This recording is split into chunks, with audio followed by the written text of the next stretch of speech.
파견은 중국으로 동아시아에 파견될 영국 퀸 엘리자베스 항공모함 전단이 우리나라도 방문하는 계획이 추진 중인 것으로 알려졌다. 퀸 엘리자베스급 항모의 방한 추진은 처음이다. 퀸 엘리자베스 항모 전단의 이례적인 동아시아 파견은 중국을 견제하려는 미일의 대중 전략에 도움하는 성격이 크다.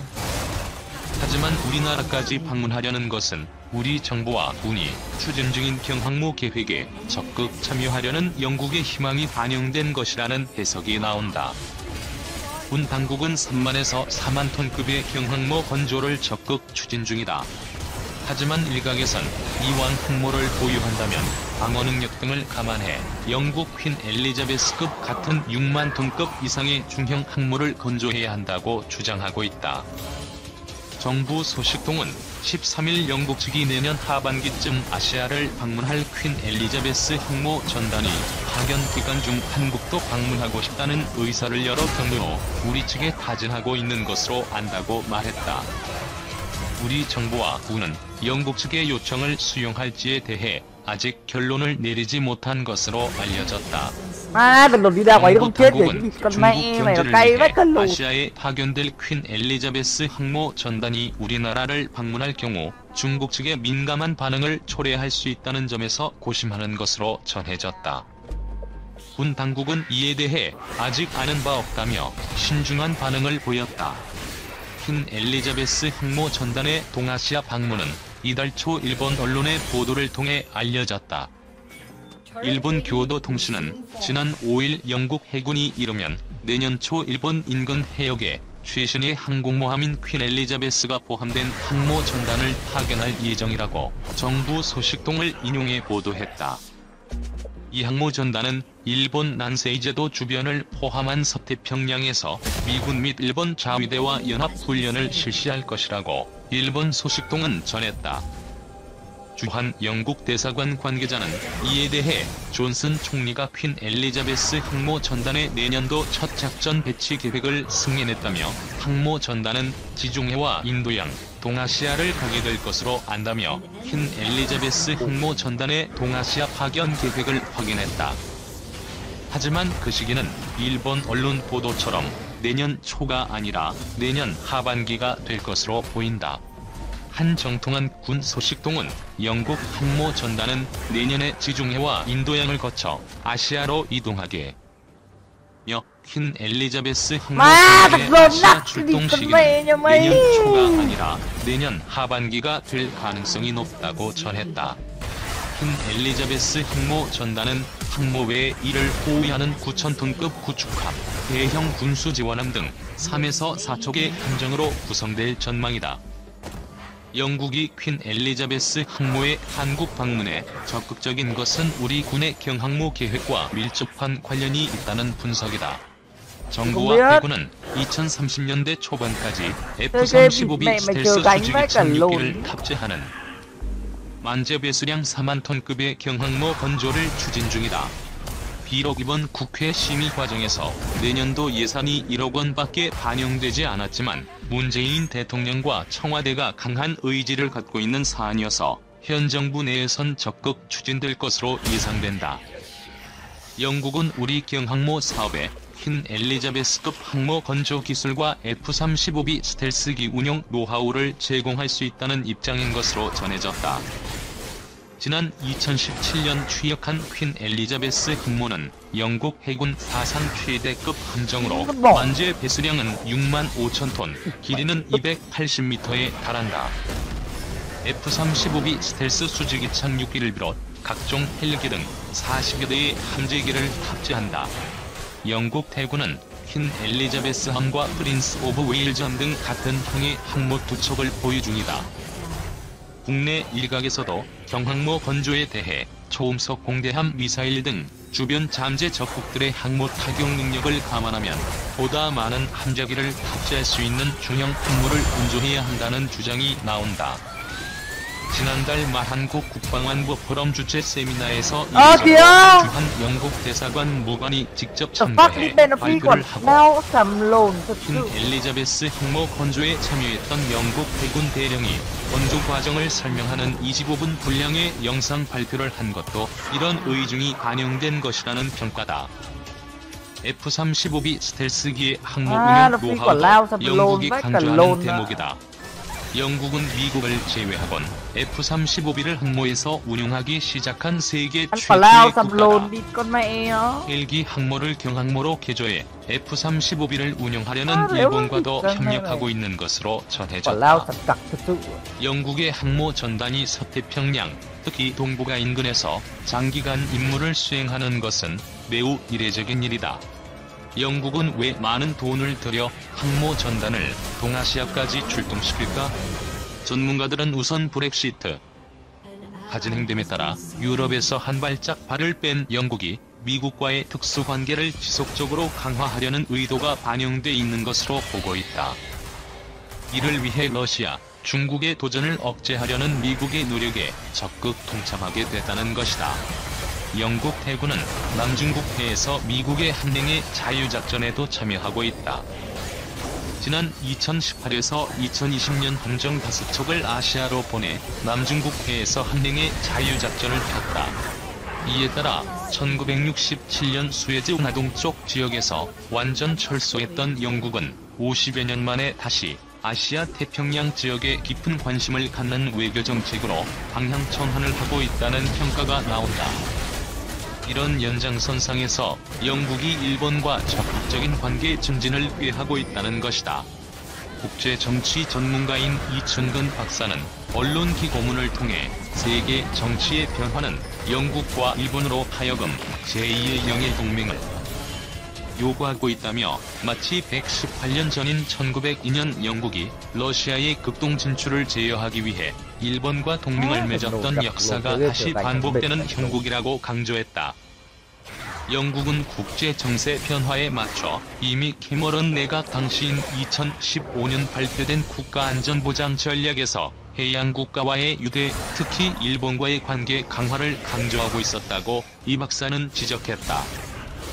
2015년 11월 발표된 영국 국가안전보장 전략 보고서는 영국은 가장 가까운 안보 파트너인 일본과의 방위, 정치, 외교적 협력을 대폭 강화하고 있으며 일본의 세계적 역할 확대를 적극 지지한다고 천명했다. 지난 2017년 8월엔 일본을 방문한 테리사 메이 영국 총리가 해상자위대를 찾았다. 메이는 최신의 헬기 항모인 이즈모함에도 올랐다. 그녀를 영접한 오노데라 일본 방위상은 지금의 이즈모함은 러일 전쟁 때 일본 제국 해군의 기함으로 러시아 함대를 격파했던 군함과 이름이 같다고 했다. 방위상은 러일 전쟁 당시 영국이 제조해준 이즈모함 덕분에 일본이 승리할 수 있었다고 덧붙였다. 현재 이즈모함은 F-35B 스텔스 수직이 착륙기를 탑재하기 위해 경항모로 개조 중이다. 그러자 메이 총리는 일본과 영국은 오랜 협력 관계에 있는 나라였으며 방위 문제에 관해서도 두 나라는 협력을 강화해 나갈 것이라고 화답했다. 그로부터 4개월 뒤 오노데라 방위상이 영국 남부 포츠머스 해군 기지를 찾아 영국 신형 항모인 퀸 엘리자베스 함에 올랐다. 당시 퀸 엘리자베스 함은 일주일 전에 취역한 최신 함정이었다. 오노데라는 퀸 엘리자베스의 생선한 최초의 장관급 외국인이 됐다. 퀸 엘리자베스를 시찰한 뒤 오노데라는 퀸 엘리자베스가 아태 지역에 전개될 경우 이즈모함과 연합훈련을 하자고 제안했다. 오노데라의 제안이 내년 퀸 엘리자베스 항모 전단의 동북아 파견을 통해 약 4년 만에 현실화하고 있는 것이다. 정욱식 평화네트워크 대표는 30살도 채 안 된 1999년 9월 지인들과 평화네트워크를 만들었다.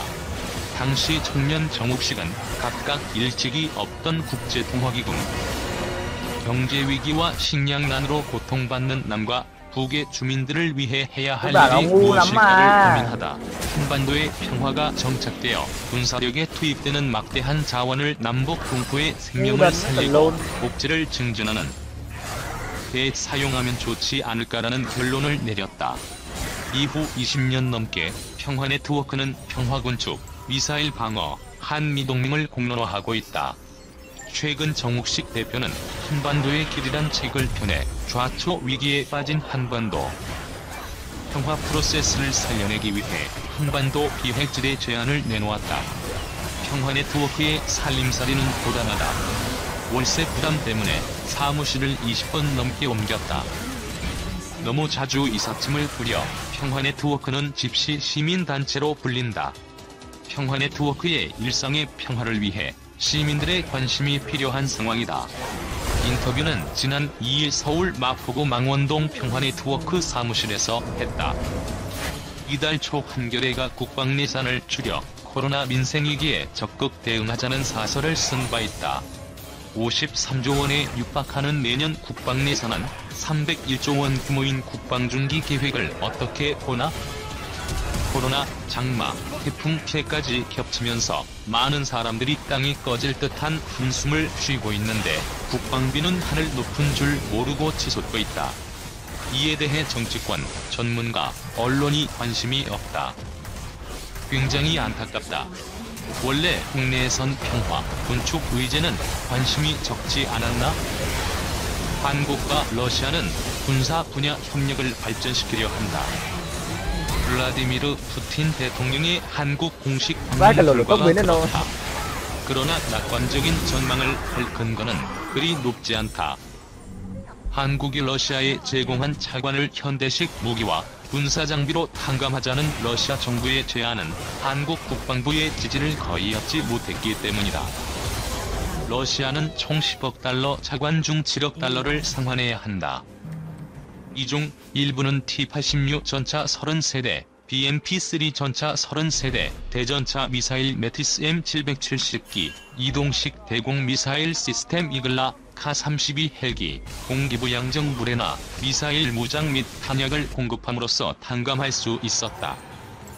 러시아는 이 품목을 한국에 다시 제안하고 있다. 그러나 한국은 도입한 군사장비에 심각한 문제가 있다고 지적한다.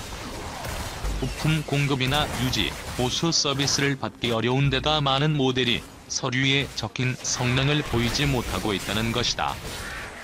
이 때문에 한국 국방부는 러시아 군사장비 완제품 도입에 대체로 부정적인 입장을 갖게 됐다.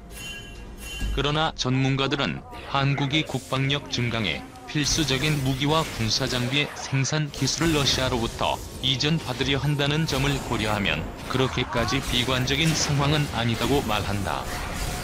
한국이 관심을 가진 11개 분야의 목록이 푸틴 대통령에게 전달됐다. 그중 5개 분야에서 양국은 타협점을 찾았다. 구체적인 내용은 알려져 있지 않다. 그러나 과거의 계약들을 보면 한국이 관심을 기울이는 분야를 예상해 볼 수 있다. 한국은 러시아와의 기술 협력을 통해 중거리 대공방어 시스템 천궁 M3 제작에 필요한 기술을 확보할 수 있었다. 천궁 시스템의 기초는 러시아 최신 대공방어 시스템 디티아즈 기술이다. 디티아즈를 바탕으로 한국의 기술진은 트럭에 싣는 이동형 레이더 시스템을 만들었다. 또 미사일 자체는 러시아 미사일 9M96을 기초로 만들어졌다. 그 결과 한국은 러시아, 프랑스, 대만, 일본에 이어 중거리 지대공 미사일을 개발한 5번째 국가가 됐다. 러시아어로 제련무이 야스트레브라고 부르는 이 사업은 한국이 대공방어 시스템 제작 분야에서 대러 협력을 촉진시키는 계기가 됐다. 다음 단계는 러시아 대공 미사일 시스템 S-400 트리움프 같은 장거리 유격 미사일 시스템 개발이 될 수도 있다. 트리움프 시스템은 비행기, 헬기, 소형 무인 비행기는 물론 크루즈 미사일과 탄도미사일을 효율적으로 요격하는 미사일 방어 수단으로 배치되고 있다. 또 다른 분야는 현대 전투기 제작이다. 푸틴 대통령의 방한 중 러시아는 한국의 러시아 5세대 전투기 T-50 개발 참여를 제안했다. 러시아 전투기 가격은 동급의 미국산 전투기보다 훨씬 저렴하다. 올해 한국은 또 한 번 전투기 60대 구입을 위한 가격 입찰을 중단했는데 그 입찰에는 보잉, 록히드 마틴, 이즈가 참가했다. 러시아는 이미 인도와 이 사업을 공동 추진하고 있으며 브라질에도 제안하고 있다. 한국의 관심도 유도할 수 있을 것이다. 전투기 제작사인 수호이는 전투기 분야 협력 전망과 관련 신중한 입장이다. 수호이사 관계자는 러시아는 최신 전투기 수-35로 한국의 전투기 입찰에 참가했다가 이미 한 번 대인 적이 있다며 한국이 수-35에 관심을 보이며 기술 문서를 요청했지만 결과적으로는 어떤 결정도 내리지 않았고, 이 때문에 수호이사는 한국이 자국 생산업체들을 위해 단지 전투기 정보를 받을 목적으로 그런 게 아니냐고 보고 있다고 말했다. 한화에어로스페이스는 국내에서 전투기, 헬기 엔진 제작을 도맡고 있는 기업이다. 설립 41주년을 맞이한 올해까지 생산한 엔진만 8,600대 이상이다. 한화에어로스페이스는 1979년 가스터빈 엔진 창정비 사업을 시작으로 항공기 엔진 사업에 뛰어들었다. 1980년 미국 제너럴 일렉트릭과 기술 제휴로 F5 제공호용 제트 엔진을 생산했고, 이후 1986년에는 KF-16 전투기 최종 조립 업체로 선정됐다. 한화에어로스페이스는 F-15K 전투기, T-50 고등훈련기 등 한국 공군의 주력 항공기 엔진뿐만 아니라 한국형 헬리콥터 개발 KHP 사업에도 적극 참여해 한국형 헬기 수리온의 국산화 엔진을 생산하며